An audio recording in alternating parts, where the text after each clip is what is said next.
Simões, a gente tá falando aqui de Flamengo, 87. Você estava falando antes de começar o programa que essa rivalidade ela surgiu antes da década de 80, das finais. O que você tem de história pra gente Olha aí? só, o que acontece? Eu até trouxe, não sei se vai dar pro pessoal ver, eu imprimi. Eu gosto muito de pesquisar, assim, de pegar os dois lados da história, né? Então a gente tem muita coisa aqui do Globo. Vamos ver aqui, eu acho que eu tenho uma impressão aqui que tá maior, cadê? Deixa eu ver aqui. Mas a gente teve um amistoso em 1979, cara, e ele foi o seguinte, a gente teve uma chuva cabulosa no verão de 79, tá? Aí Atlético e Flamengo acertaram um amistoso lá no Maracanã. É esse jogo aqui, ó. Deixa eu ver, não sei se dá pro pessoal ver aqui, ó. Coloca nessa aí. Coloca aí. Eles acertaram um amistoso no Maracanã com a renda revertida para as vítimas das enchentes no Sudeste, tá? E como atração desse jogo, o Pelé foi jogar pelo Flamengo. Entendeu? E aí o Atlético sai vencendo por 1-0, gol do Marcelo Oliveira. E o Flamengo vira esse jogo para 5-1. Tirar uma foto e botar lá nos stories, entendeu? Depois do camisa 2, na boa. E o que acontece não é nem o Flamengo virar o jogo para 5-1. O que acontece é que os jogadores do Atlético acharam que os jogadores do Flamengo foram desrespeitosos. O Flamengo tinha um ponto de esquerda chamado Júlio César. O pessoal chamava de Uri Geller. Não sei se vocês sabem quem era Uri Geller. Uri Geller era um cara que entortava garfo, colher no Fantástico, faca. O cara entortava tudo. E eles falavam tipo que o Júlio César... o homem do Rá. Isso. Que o Júlio César entortava os marcadores, entendeu? E o Flamengo faz um olé no Maracanã num jogo que era beneficente e não pegou bem. E a imprensa mineira também criticou muito essa atitude dos jogadores do Flamengo. E aí criou-se um início dessa... Nasceu aí a rivalidade. Terminou 5-1. 5-1 pro Flamengo. Tanto que a gente fala desse jogo de fevereiro de 80 com 115 mil pessoas no Mineirão. É o maior público de jogo de uma torcida única. Ele foi antes da decisão de 80. Foi em fevereiro. Com sangue nos olhos. Exatamente. E o Galo ganha por 2-1 com 2 gols do Mastiguinho, Fernando Roberto, que veio do Guarani. Foi um dos vários substitutos do Reinaldo. E ele vem do Guarani de Divinópolis. O Mastiguinho fala que quando o Galo ia jogar no interior, que não tinha conhecido do Reinaldo, aí o Reinaldo falava que tava doendo o joelho e mandava o Mastiguinho. Os zagueiros batiam bem no Reinaldo. Tinha um lá em Uberaba, Walter Lobão. Tinha no Vila também. A turma gostava de bater no... Muita saúde, viu, Mastiguinha? Recebe muita notícia do Mastiguinha. Mastiguinha. E aí tem esse público, entendeu? Aí a coisa explode realmente com essa final de 80, que teve até episódios de violência. Aqui tem muita coisa de 81, da final de 80 também. Trouxe até pra ficar pra você, que eu sou assinante do Globo, eu consigo tirar essa coisa aí. Tem muita... A gente tem uma viagem. O Atlético vence o jogo de ida da final de 80 no Mineirão por 1-0, né? Um gol do Reinaldo, e o Atlético massacra o Flamengo. Era pro Atlético ter vencido por mais. Ter feito uma diferença. Um jogo muito violento, muita pancadaria, mas era pro Atlético ter vencido por mais. Esse jogo da final de 80. E aí vai pro Maracanã jogar pelo empate. Tá? A torcida do Atlético que vai ao Maracanã, a gente tem muito episódio de violência. Foguete, era permitido foguete no estádio, entendeu? A torcida do Flamengo promove muita agressão a atleticano. Claro, alguns tiveram que responder. Tem muita gente que conta, né, que a torcida do Atlético teve que demarcar território no foguete. Entendeu? Porque a torcida do Flamengo queria invadir. O público no Maracanã, se não me engano, foram 154 mil pessoas, pagantes. Só não é o maior, porque eu acho que em 83, o Flamengo e Santos tem tipo assim, 1.000 pessoas a mais, entendeu? Mas foi um pouco absurdo que teve o Maracanã. A torcida do Atlético foi muito grande nesse dia em 80. Foram várias e várias caravanas. E aí, com esses episódios de violência entre as duas torcidas, que até então existia até uma espécie de... Porque a questão da rivalidade de torcida mesmo, ela explode nos anos 90, principalmente na segunda metade, com essa coisa da torcida organizada, né? Sim. De ter união. Então é mais ou menos isso que cita. Mas existia uma simpatia entre Atlético e Flamengo. Por serem os dois times de massa. Tem o Torneio do Povo, em 72, que é Atlético, Flamengo, Corinthians, Internacional. Existia... Então, só que aí com essa final de 80, existem os episódios de violência, né? E mais que os episódios de violência, aí a questão de dentro do campo, né? A expulsão do Reinaldo, que é num lance que o pessoal que tiver a oportunidade de ver, é uma das situações mais absurdas do futebol, né? É o impedimento que é marcado do Palinho, o jogo está 2-2, o Reinaldo tinha empatado o jogo, machucado, né, num cruzamento da esquerda, ele entra batendo de primeira, o Raul não consegue segurar, o Rei empata o jogo. Aquilo ali é lance de gênio, o cara exatamente. Com a perna, praticamente com uma perna só. Não, e o Maracanã inteiro chamando ele de bichado, pra pegar de voleio com a perna esquerda. E o Maracanã gritando bichado, ele faz o gol. E aí, existe uma jogada, cara, que é um negócio absurdo, porque o Palinha toca no Reinaldo, o Reinaldo faz o pivô e devolve pro Palinha, e ele entra sozinho na cara do gol. Podia errar, mas a chance de errar é muito pequena, né? Tinha um jogador do lado direito da defesa do Flamengo, mas não era assim, não era dando condição, não era dando muita condição. E o Carlos Sérgio Rosa Martins, o bandeirinha, né, o Gaúcho, dá um impedimento que, meu Deus do céu, assim, não tem explicação. Não tem explicação. Fora tudo que os jogadores do Atlético contam, né, de pressão do José de Assis Aragão, né, dentro de campo, dessa coisa toda, da expulsão do Reinaldo. Então aí explode realmente a rivalidade entre Atlético e Flamengo. E aí vem 81, e aí a coisa vai lá no céu e transforma, na minha opinião, Atlético e Flamengo é a maior rivalidade interestadual que a gente tem no futebol brasileiro. Sim, sem dúvida. É a maior rivalidade. Tem a gente já teve vários episódios de rivalidades entre os dois clubes, né? A gente teve num período Palmeiras e Grêmio. A gente teve num período Cruzeiro e Palmeiras. Cruzeiro e Inter, né? Ali Cruzeiro 75, Inter, 76, 77. A gente teve... Inter e Corinthians agora. Isso, exatamente. Uma rivalidade grande, o coloca no DVD. Mas não existe uma rivalidade interestadual tão duradoura. Já são aí mais de 40 anos, né? E tão intensa como o Atlético e Flamengo. Eu, na minha opinião, é a rivalidade, maior rivalidade interestadual que a gente tem no futebol brasileiro. Você falou de antigamente não ter essa rivalidade. Minha avó torcia pro Galo e pro Flamengo. Abraço, beijo, dona Antônia, que tá olhando pra nós aí. Não, beijo, Dom Osante, tá assistindo lá em casa, lava o dedo do joinha, Dom Osante. Até a minha geração é muito comum essa coisa de clubes em vários estados, né? A gente tinha... Era uma licença poética que existia, né? E a gente tinha era uma relação diferente. Deixa eu ler alguns trechos aqui. Tá em letrinhas pequenininhas, mas o jornal o Globo do dia 2 de junho de 80, se eu não me engano, tá que juiz é criticado por todos. Deixa eu ver quem que fala essa parte aqui. Só voltou a haver alguma manifestação no banco do Atlético quando o campo começou a ser invadido pelos torcedores do Flamengo para a festa do título. E a revolta tomou conta de todos. Abre aspas. Vigarices, são todos uns calhordas. Conseguiram o que queriam. Os amigos do Márcio Braga também devem estar festejando. Espero que da festa do Flamengo participem Áulio Nazareno, o Romualdo Arpe Filho e José Assis Aragão, porque eles são todos grandes heróis dessa conquista. Transtornado, o técnico Procópio desabafava sua revolta, apoiado por dirigentes e companheiros da comissão técnica. Abre aspas. O que fizeram com o nosso time foi covardia. As cartas estavam marcadas. Não foi à toa que a diretoria do Flamengo preparou a festa com antecedência. Eles sabiam que o título estava garantido por esta máfia da arbitragem.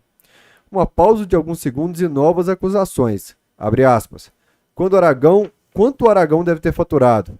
Pelo menos uma faixa de campeão ele merece. Um homem sem moral, sem berço, não dava mesmo para esperar outra coisa. Nosso time foi coagido desde o início. Eu perdi a conta dos cartões amarelos contra o Atlético e ainda quis brigar com o Reinaldo, não respeitando um profissional machucado.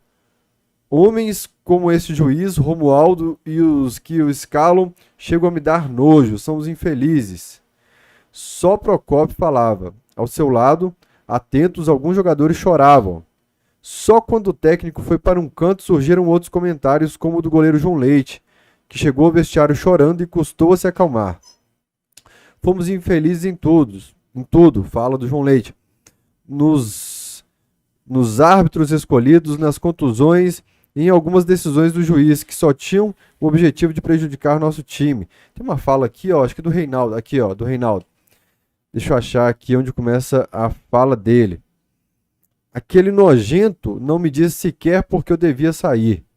Sobre a contusão, lamentava ter acontecido no pior momento, quando 2 companheiros também machucados já haviam sido substituídos. Sobre a perda do título, reclamava da injustiça que, segundo ele, ficará provada na Taça Libertadores. E sobre José de Assis Aragão, não continha a revolta. Abre aspas, um corrupto, safado, desde os tempos da várzea. Quando resolveu ser juiz, o futebol ganhou um pouco de podridão. Sobre o jogo, manifestou a certeza de que o Atlético não perderia se ficasse com os jogadores até o final. Mesmo capengando, me arrastando em campo, minha parte seria cumprida.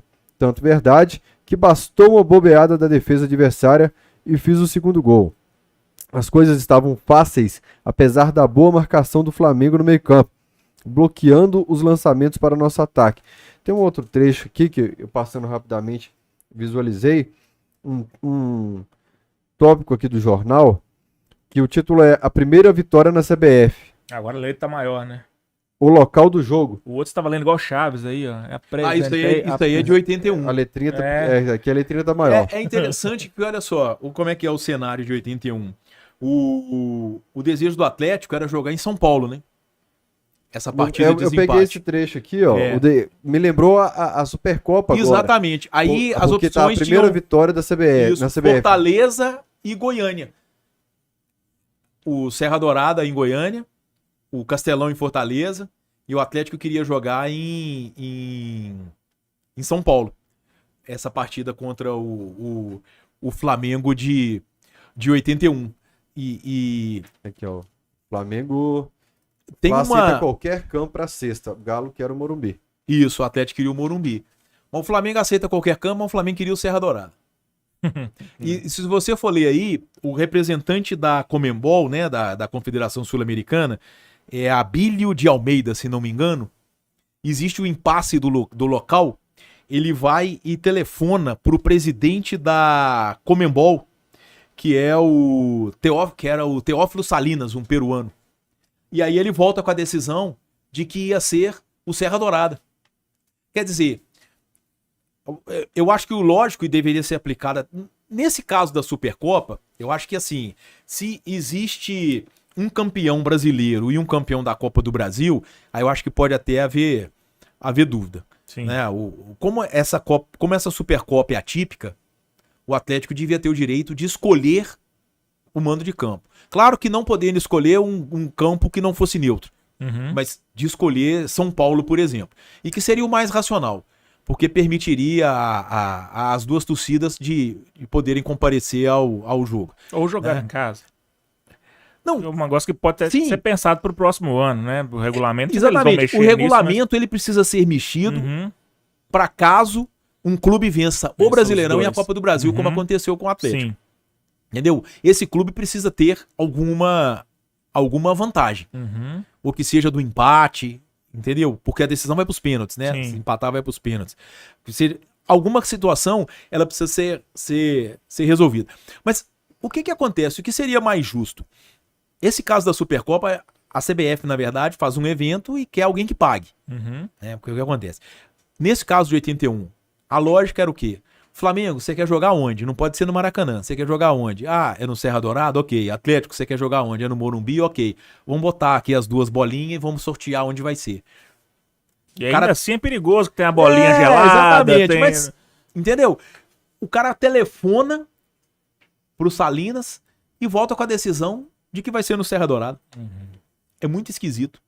E é muito semelhante a 2022, né? Exatamente. Eu já contei essa história aqui no podcast. O Elias Calil compra um horário na Band, depois desse jogo, para explicar tudo o que aconteceu na semana. Então o Elias Calil fala por 1 hora na Band, não sei, né, se um dia vai ser disponibilizado esse vídeo.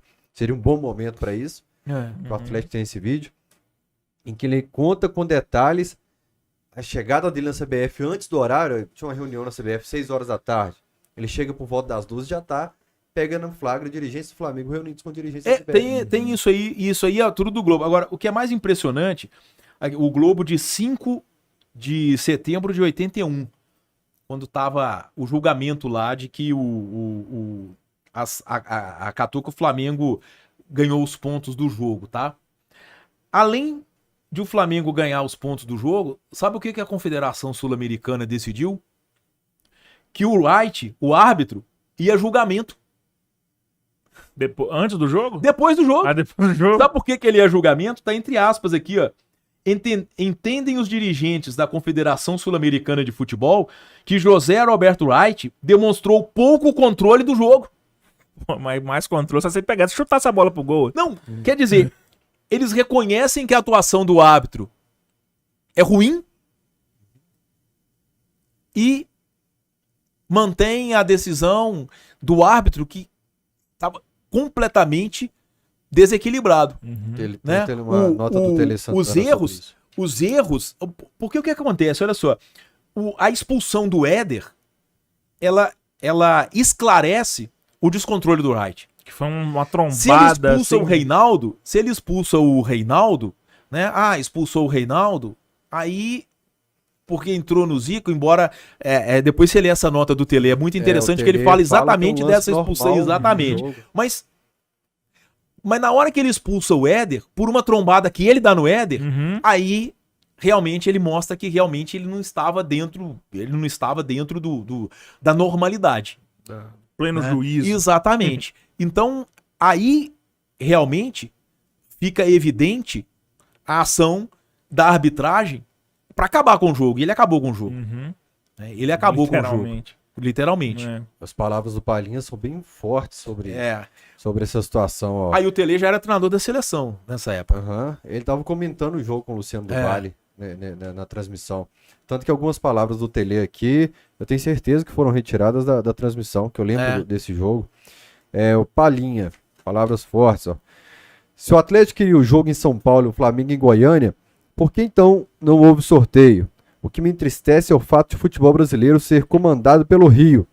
Enquanto a CBF não mudar para Brasília, o que já deveria ter ocorrido há muito tempo, o Flamengo e os outros clubes cariocas continuarão mandando.